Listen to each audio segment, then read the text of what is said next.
They always said the spark began small. A report filed, a single word stamped in red, and a girl who had trouble being quiet. This is part 4 of the Sigil series, The Subtle Spark. Bethany's daughter Chloe had always been a handful. She was bright and fast, never quite still, always asking questions too early and laughing too loudly, refusing to fold herself into the corners. The Covenant system labeled her non-compliant neurodivergent type 4. Bethany had been the one to flag the diagnosis. She had been the one to request the standard correction. But after the latest directives, everything changed. They took away Chloe's medication and gave Bethany a set of restraints, along with sedatives she was told to administer as needed. Chloe stopped smiling after that, and then, little by little, she stopped speaking. Bethany filed a report with her hands shaking as she typed, fear threading through every word. She labeled it Systemic Side Effect Escalation, Potential Harm. She sent it up the chain and waited. The reply came back with a single word: resolved. The next morning, her access to the file was revoked. That was when Bethany began digging. She tore through her archived reports, desperate for context, for some trace of what was happening now. What she found were names, dozens of them. Women, children, mothers, teachers, people she had once flagged for evaluation, people who had disappeared from the system soon afterward. She didn't know where they had gone, but she knew what she had done. Bethany hadn't truly slept since that word had come back. Resolved. They came for Chloe while she was at daycare, an official transport with all the right codes in the system. They called it an adjustment placement. Chloe, 6 years old, was taken for something called environmental recalibration, placed with children the system considered more compliant, in a camp that promised something called restorative stillness. Her house was too quiet. The kitchen table still held the list of recommended behavioral support programs they'd sent. That environmental recalibration, it sounded more like a work camp than anything restorative. Definitely not what she and the other analysts had been told in the briefings.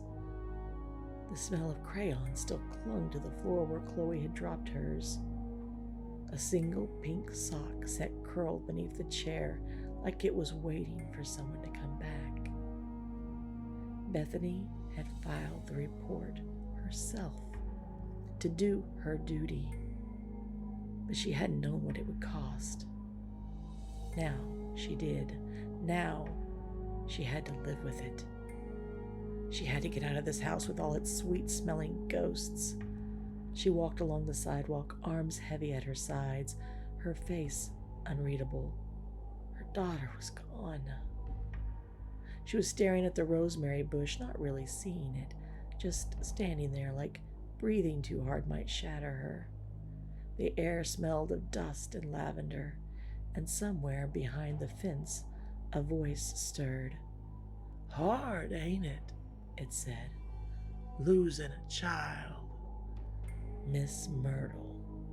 3 houses down, Miss Myrtle was still in her late 60s, wiry and always wearing a sun hat. She was known for growing healing herbs, but never sold them. She just handed out small bundles of lavender, mugwort, or marigold to anyone who happened to walk by. Most of the neighborhood saw her as odd, but harmless. Bethany tensed. She didn't look up. "She's not dead," she said after a beat. "She's just at camp." Miss Myrtle nodded slowly. "Course she is. Chloe's her name, right?" "Yes," Bethany answered almost immediately. pain like acid in her throat. I always loved that name. It's Greek for blooming or green shoots. Perfect for such a sweet, innocent one like that little one. Bethany had to reach for the fence before she sank to her knees. Miss Myrtle didn't press, just waited a moment longer, then said gently, "If you ever want to talk or cry without having to explain why, just come on by. I've got a tea for grief," she added. "Doesn't take it away, it just softens the edges a bit." And with that, she walked off, quiet as smoke. Bethany had once muttered witch adjacent about her under her breath, but never loud enough to flag her. Honestly, she had never given the woman much thought at all, until now. She couldn't sleep. The bed was cold on one side. Chloe's stuffed lamb was still tucked beneath the pillow where she used to sleep, the cotton ear frayed from years of holding. Bethany kept hearing her own words echo in her mind, the language she'd written so many times without blinking: failure to comply, environmental recalibration, words that lived in a building now, one with her daughter inside. She thought of Miss Myrtle. And then a terrible thought came. If she filed the report on her right now, if she gave them a target, maybe they'd return Chloe sooner. Maybe she could trade. She opened her laptop, typed suspicious behavior. Her fingers hovered over the keyboard for a long time. Then she shut the lid with more force than she meant to, stood up and grabbed her coat. She walked to Miss Myrtle's house, each step louder than it should have been, not because she was betraying the covenant, but because she was betraying the woman she used to be. She knocked once. Miss Myrtle opened the door without surprise. She didn't smile, just offered that same soft, steady look. Bethany's voice shook. "I think I know what you are, and I'm not here for forgiveness. They've taken my daughter, and I want her back." Myrtle nodded once. "Well," she said, "took you long enough." Then she stepped aside and opened the door. The next day, after the tears and the tea, Bethany went back to work. A thin smile was plastered to her face, extra makeup hiding the dark circles and red-rimmed eyes. She took out her original hard copy report on Chloe and copied the entire Wellness Division drive onto a flash drive shaped like a cross. She tied a thin red ribbon around it. On the walk back home that evening, she felt heavy and light all at once, a strange, quickening sensation rising in her chest. She burned Chloe's file along with her pink sock in the fireplace, then buried the ashes and the flash drive under the rosemary bush in Miss Myrtle's yard. A few days passed, and Bethany moved through them like she was wading through honey, slow, sticky, exhausted. She didn't cry anymore. She didn't sleep either, just stared at the dark until the light came back. By the time she returned to work, her face knew how to lie again. She'd pulled her hair into the old tight bun, wore more makeup than usual to cover the shadows, walked briskly down the hallways like she belonged to them again. The fluorescent lights buzzed overhead, a wasp's nest of sound, steady, grating, just loud enough to set her teeth on edge.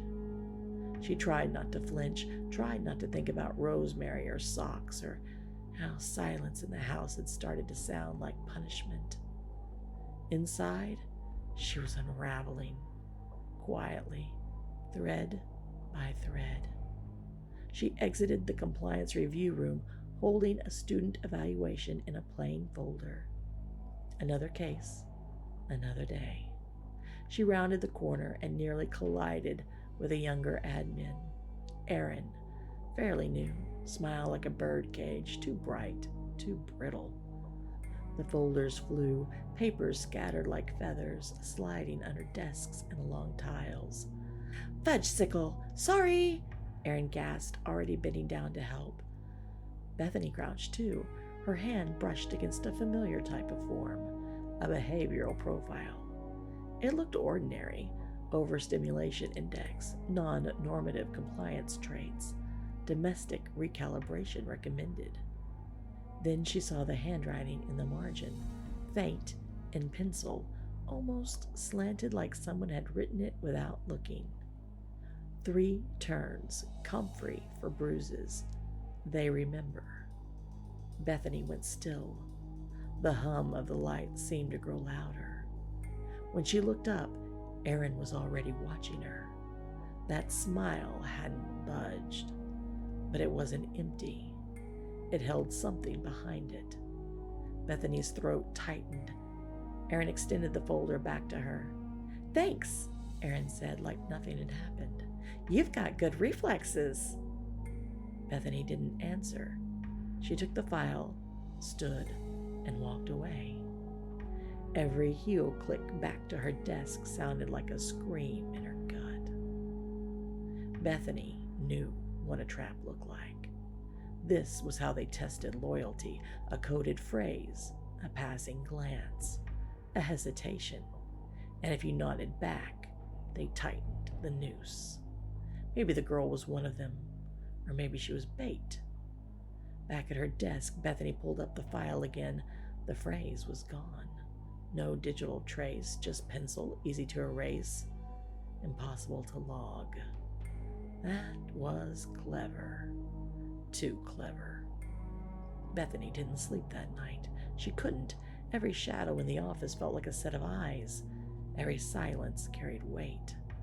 By the next evening, the pressure was too much. She needed to say the words out loud. The kettle had already whistled by the time Bethany arrived at her neighbor's quiet home. Myrtle poured without a word and slid the mug across the table. The tea smelled of lemon balm and cedar. Bethany didn't touch it. "They're inside, too," she said. Myrtle replied, folding her hands. "I found one, I think. She used the code, but what if it's a trap?" Myrtle didn't blink. "Then it is." Bethany stared. "What?" "You're still thinking like they trained you to, waiting on proof, needing to see who's on your side." "I need to survive." "No," Myrtle said, soft but firm. "You need to work." She leaned forward, eyes sharp as nettles. "We don't need trust, baby. We need rhythm." Bethany frowned. "What does that even mean?" "You keep your beat and let them keep theirs. Don't try to sync too fast. Don't try to know everything. If your rhythm lines up, maybe y'all are part of the same spell. And if it doesn't, then you dance alone until you don't." The next morning, Bethany created a fresh batch of evaluation folders. She added 3 new profiles, all fake. She slipped them into the review pool, standard on the surface, but coded underneath. The phrases she embedded weren't for Aaron.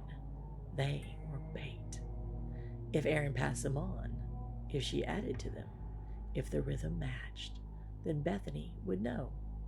And if not, she'd find another beat to dance to. But this time, it would be hers. The morning fog clung to the windows like condensation on a sealed jar, and Bethany moved through the office like a ghost, tight-lipped and barely breathing. Aaron was already at her desk when she arrived, typing, smiling, like nothing was wrong. "Got something for you," Aaron said, standing. "New directive, no digital, top-level eyes only." Bethany's heart clenched. Aaron held out the folder, plain, unassuming. She hesitated just a moment too long before letting it go. "You'll want to read that soon," she added, voice softer now. "It's time sensitive." Bethany waited until she was alone. She closed her office door, hands shaking. She opened the file. The header struck like a fist. Legacy Placement Initiative, Phase 1. Sanctified Integration for Covenant Continuity.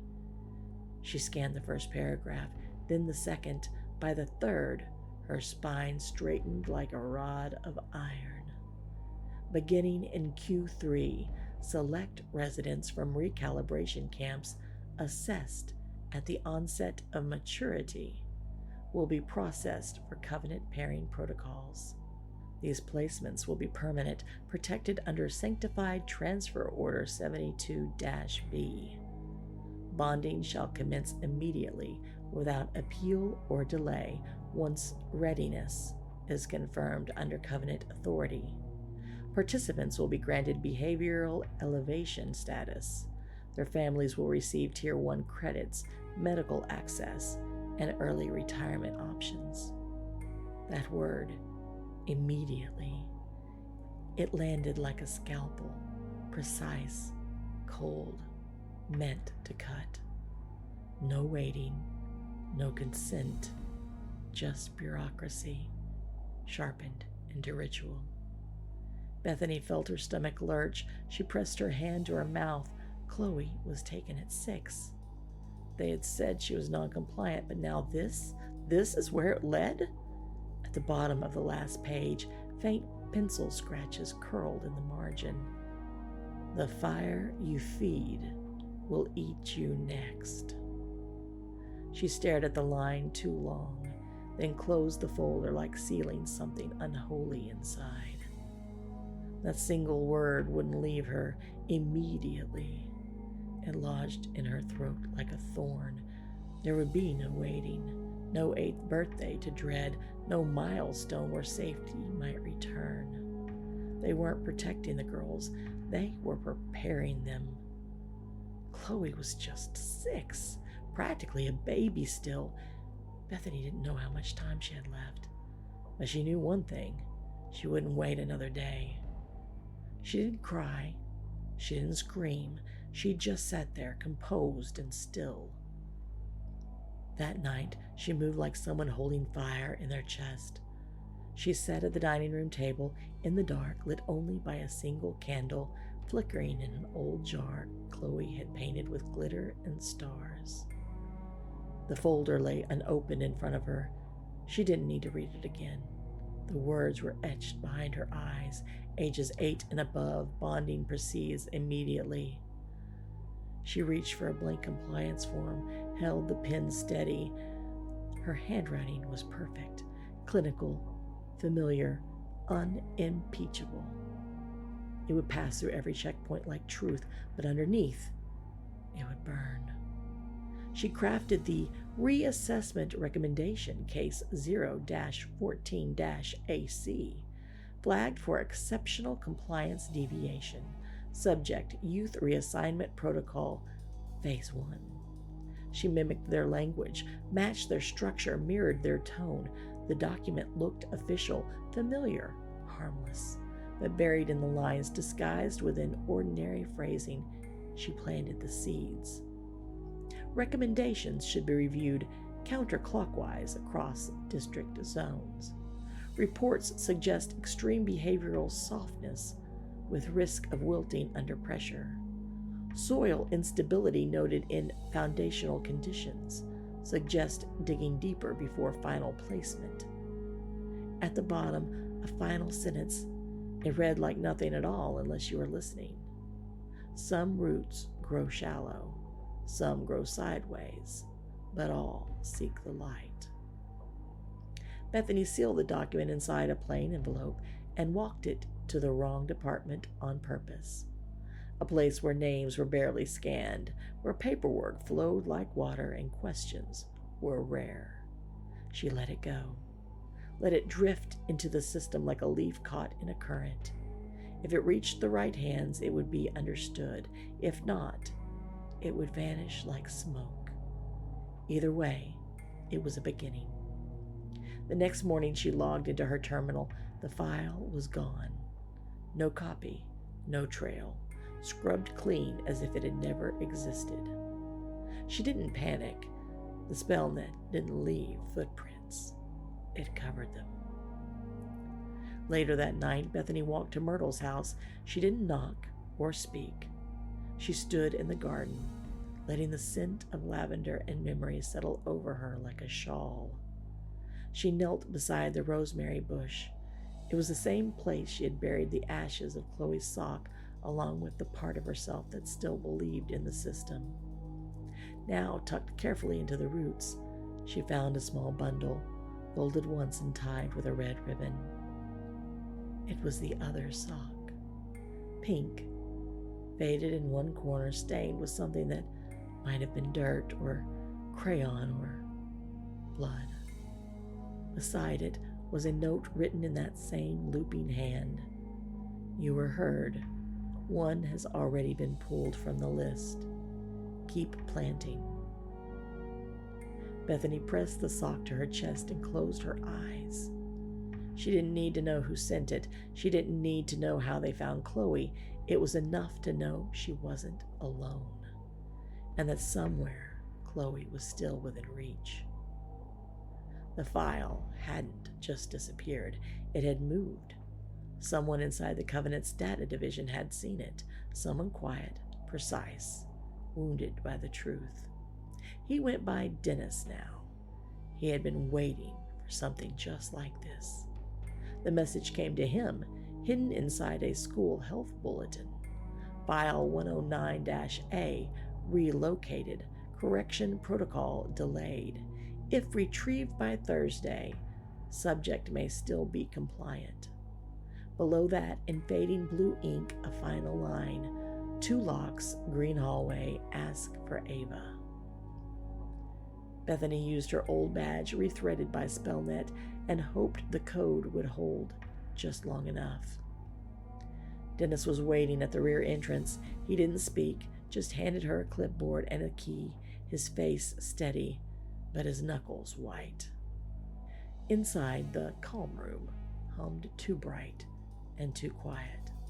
The camera in the nightlight was dark for the first time.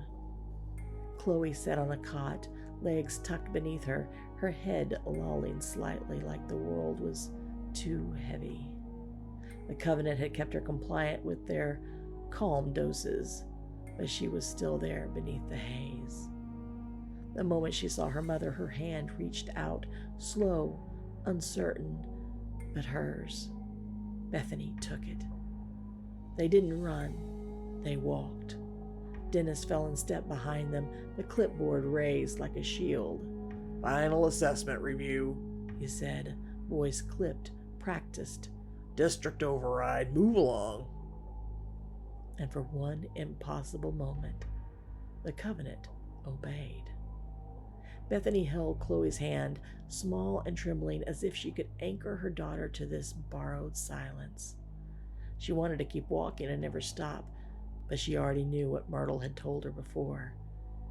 If you're seen with her, she won't last the week. At the edge of the district, headlights waited. A rusted truck, a woman she didn't know, the kind who didn't ask names. Chloe's hand tightened, then loosened. Bethany knelt, brushing the hair back from Chloe's face. Her voice shook, but she held her daughter's gaze. I love you, she whispered, more than anything. This is the only way I can keep you safe. You have to trust me. From her pocket, she pulled a small envelope, worn soft at the edges. Chloe's name was written on it in Bethany's hand. She slid it into her daughter's palm and folded her fingers tight around it. Inside is everything I can't tell you now. Why I had to do this, how you can survive it. When you're ready, you'll understand. Chloe's hand trembled, but she clutched the envelope as if it were a lifeline. Bethany kissed her forehead, breathing in her daughter's warmth like she could carry it with her forever. Then, forcing the word out through the ache in her chest, she whispered, "Grow." The woman from the truck lifted Chloe into the cab. No tears, no cries, just the rustle of the envelope as Chloe held it to her chest. The taillights blinked once and vanished into the dark. Bethany stood in the silence, empty-handed, her arms still curled as if she were holding her child. The night pressed down heavy and unbroken. She walked home alone, her steps hollow on the pavement, carrying nothing but the echo of Chloe's warmth. Later that night, Myrtle was waiting. They sat at Myrtle's kitchen table, steam curled from 2 chipped mugs, rising like small ghosts between them. Outside, the wind carried the scent of mint and scorched leaves through the open window. Bethany had just come back from the facility. Chloe was safe, for now, hidden, quiet, but questions would be asked. She would soon be watched very closely by the Covenant's agents. "They need a show," Myrtle said, steady and soft. "Something to distract them." Bethany shook her head. "No, not like this." "Yes," Myrtle said. "Exactly like this." Bethany stood, her jaw locked, nails drawing crescents in her palms, stomach threatening to heave. "There has to be another way." Myrtle rose and walked around the table. She took Bethany's face gently in her hands. Her palms were warm. They smelled like cedar smoke and rosemary. "Honey, I was born for this. Not to be saved, to be seen." "But they'll think I meant it." "Let them," Myrtle said. "They'll cheer, they'll film, they'll feel all righteous and holy. And while their backs are turned, you'll walk right out that door with every girl you can carry." Bethany's eyes filled. She tried to speak, but all she could manage was, "I'll never forgive myself." Myrtle smiled, a little soft and sad. "Well, then you'll fit right in with the rest of us." The judgment hall steps were stone, already dusted in ash from burning books and other things they called impure. A pyre rose above them, hastily built, but solid enough to hold a spectacle. A crowd pressed in from all sides, hungry for justice, or at least something that felt like it. Bethany stood at the center. Her uniform was crisp. Her badge was visible. She turned towards the officials, chin held high. "I submit one for judgment," she said. Her voice did not waver, but her soul did. "My report includes evidence of ritual behavior, unsanctioned and rebellious." They dragged Myrtle out. She didn't resist. Her face was calm. Her eyes locked on Bethany's and didn't look away. There was no hatred in them, no betrayal, only rhythm. As they tied her to the stake, Myrtle began to hum. Her humming carried the same tune she used planting rosemary, pouring tea, soothing grief, and it wound through the crowd like smoke, steady even as the fire climbed. And when the fire rose, Bethany didn't cry. Not there, not in front of them. But when the smoke curled into the sky, when it reached like fingers searching for something holy, she felt something inside her curl with it, blacken and break. The fire burned for hours. Long after her body was gone, the stake remained, charred, splintered, defiant. Ash trailed down the judgment steps like snowfall. Some Covenant members took pictures with it, laughing and posing. Others snapped blackened splinters to pocket as holy tokens, carried the way saints' bones once were, proof they had stood close to the righteous flame. Bethany sat 3 blocks away in her car. She had vomited twice. Her hands wouldn't stop shaking. The red ribbon on her wrist itched like a wound. You'll never forgive yourself. Maybe she wouldn't, but she knew Myrtle did, because the girls got out. Now, besides Chloe, there were 28 others saved from the camps that day, saved from what would have come for them later. They had moved through the trees while the crowd cheered for the holy flame, barefoot, silent, each clutching herbs wrapped in linen. Some of them cried, some didn't. None of them looked back, and none forgot what she gave for them. In the weeks after, a teacher found a spiral carved into a desk. A nurse spotted one hidden in a school file, just beside the line. She burned so we wouldn't have to. The name began to spread, scrawled in pencil, etched in chalk, smeared in red lipstick across a bathroom stall. We remember Myrtle. Myrtle was not the last witch burned. She was the first to choose it, to meet the flames head on and make the world watch. And the world, it's still watching.